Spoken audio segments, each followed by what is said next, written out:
अच्छा, अब यहाँ बात करेंगे हम स्कैटरिंग की। स्कैटर्ड किसे कहते हैं? किसी भी चीज़ का बिखर जाना स्कैटर्ड कहलाता है। लेकिन यहाँ हमारी क्या बिखर रही है? यहाँ हमारी वेव्स बिखर रही हैं, साउंड वेव्स। तो यहाँ क्या बोल रहे हैं? Redirection of sounds in several direction, कि रीडायरेक्शन हो जाती हैं हमारी साउंड्स सेवरल डायरेक्शन में, बहुत सारी डायरेक्शंस के अंदर जो है वो चली जाती हैं। इसकी वजह क्या हो सकती है?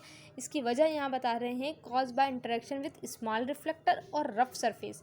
ये तो कोई स्मॉल रिफ्लेक्टर होगा, जैसे ये स्मॉल रिफ्लेक्टर आ गया, हमारी ये वेव जा रही थी सीधी सीधी, लेकिन ये एक बीच में जो है रिफ्लेक्टर आ गया, कोई भी चीज़ आ गई एक बीच में छोटी, उसने क्या किया? रिफ्लेक्ट कर दिया। ये वेव यहाँ सीधे जाने के बजाय ये इधर उधर मुड़ गई।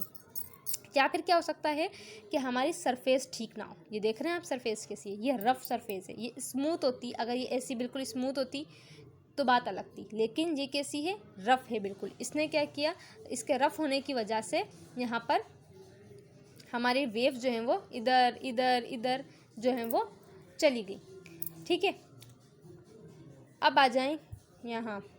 स्कैटरिंग समझ में आ गई कि किसी भी वेव्स का, वैसे स्कैटरिंग जो होती है, स्कैटर्ड क्या कहते हैं? वो कहते हैं बिखरना किसी भी चीज़ का। स्कैटरिंग यहाँ हम पढ़ रहे हैं वेव्स के बिखर जाने को, हमारे जो साउंड वेव्स हैं उनका बिखर जाना। किस वजह से बिखर रही हैं? या तो कोई स्मॉल रिफ्लेक्टर आ गया बीच में, कोई छोटी चीज़ आ गई, उसने जो है वो रिफ्लेक्ट कर दिया इधर उधर, या फिर जो है वो हमारी सरफेस जो थी वो रफ़ है, बिल्कुल स्मूथ नहीं है, जिसकी वजह से जो है वेव्स इधर उधर बिखर गई हैं। यहाँ पे भी स्कैटरिंग की एक और यहाँ पर स्लाइड आ गई है, वो इसमें भी क्या लिखा है? Not all echoes are reflected back to the probe.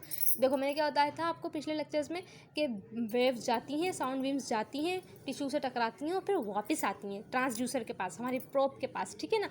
अब वापस आती हैं, लेकिन जब बिखर जाएंगी तो क्या होता है? जब वो बिखर गई तो इधर उधर चली जाती हैं, वो वापस सीधे रास्ते जाने के सीधे रास्ते वापस नहीं आती।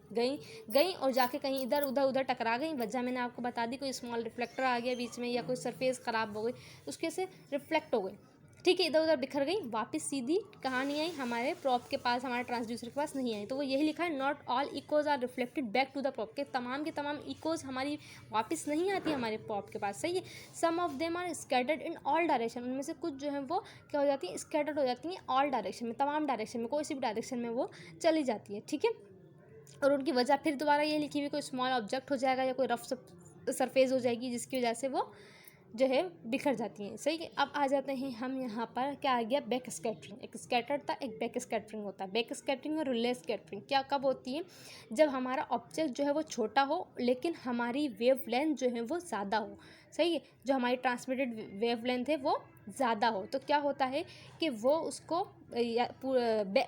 हो जाती है, क्या हो जाती है? बैक हो जाती है। मतलब उसको कवर तो करेगी, लेकिन जो है वो छोटा होता है ना, तो क्या होती है? वो वापस आने की कोशिश करती है, वो उसको कवर भी करती है, मतलब पूरा कवर करती है, और फिर बैक स्कैटरिंग होती है, वापस जो आती है और फिर वापस जाने की कोशिश करती है, इधर उधर भी होती है, तो उसको जो है वो बैक स्कैटरिंग के तौर पर पढ़ लेते हैं।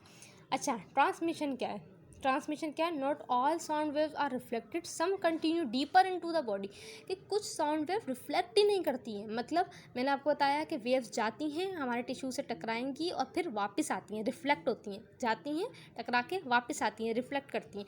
यहाँ बोल रहे हैं कुछ वेव्स जो हैं वो रिफ्लेक्ट करती ही नहीं हैं, वो कंटिन्यू चलती ही चली जाती हैं, चलती ही चली जाती हैं, मतलब गई और जाके चलती गई, वो कभी वापस ही नहीं आई। ठीक है, तो वो क्या कहलाएंगी?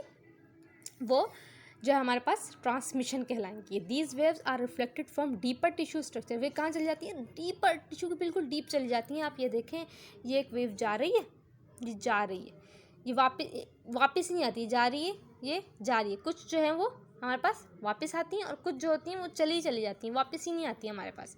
तो वो कहाँ चली जाती हैं? बिल्कुल डीप टिश्यू के अंदर जो है वो चली जाती हैं, वापस नहीं आती। इसे जो है हम क्या कह रहे हैं? ट्रांसमिशन। कहाँ वापस नहीं आती? ट्रांसड्यूसर के पास वापस नहीं आती, हमारी प्रॉप के पास वापस नहीं आती। एक अब आ जाएंगे हम एटीन्यूएशन पे। एटीन्यूएशन क्या है? The deeper the wave travels in the body, the weaker it's become. क्या बोल रहे हैं हम यहाँ पर? यहाँ ये कह रहे हैं कि जो वेव जितनी डीप ट्रैवल करती है, जितना डीप सफ़र करती है, जितना गहराई में सफ़र करती है, जितना गहराई के अंदर जाती है, वो उतनी ही कमज़ोर होती चली जाती है।